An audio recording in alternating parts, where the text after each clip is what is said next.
ওরকম মজা কিনা। এমন এক হালিম খেতে চাইলে আগে লাগবে টোকেন কিংবা টিকিট। OMG!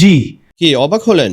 অবাক হওয়ারই কথা, কারণ এই হালিমের চাহিদা এমন লেভেলের যে টোকেন ছাড়া এক বাটি হালিম পাওয়াই কঠিন। তাই আজকে আমরাও চলে এলাম এই ভাইরাল পাকিস্তানি হালিম ট্রাই করতে। ইফতারের ঠিক আগে এসে দেখি টোকেন নেওয়ার জন্য বিশাল ভিড়। কোনো মতে একটা টোকেন ম্যানেজ করে সোজা ঢুকে গেলাম ভিতরে। ভিতরে ঢুকেই মনে হলো এই ভিড় ঠেলে হালিম পাবো তো।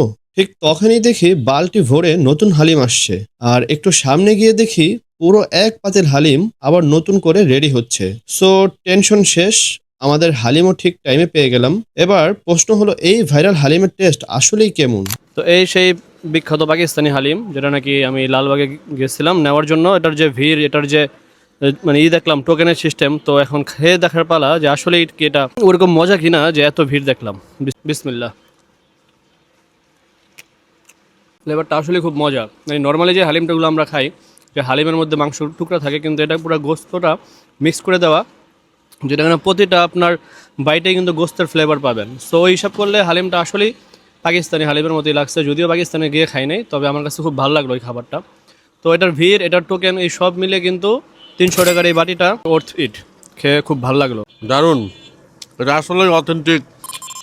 লাইক ওই যে ডিসেন্টে যেমন মাংসটাকে ব্লেন্ড করে দেয়, ওইরকম একটা ফ্লেভার এটার মধ্যে পাচ্ছি। খুবই ভালো লাগছে খেতে। এই হালিম খেতে হলে আপনাদের আসতে হবে লালবাগ চৌরাস্তায়। চিলক্সের বিল্ডিং এর নিচে আসলেই পেয়ে যাবেন এই পাকিস্তানি হালিম। That's it. আজকের মতো ভিডিওটা এখানে শেষ করি। দেখা হবে নেক্সট কোনো ভিডিওতে। টাটা বাই, আল্লাহ হাফেজ।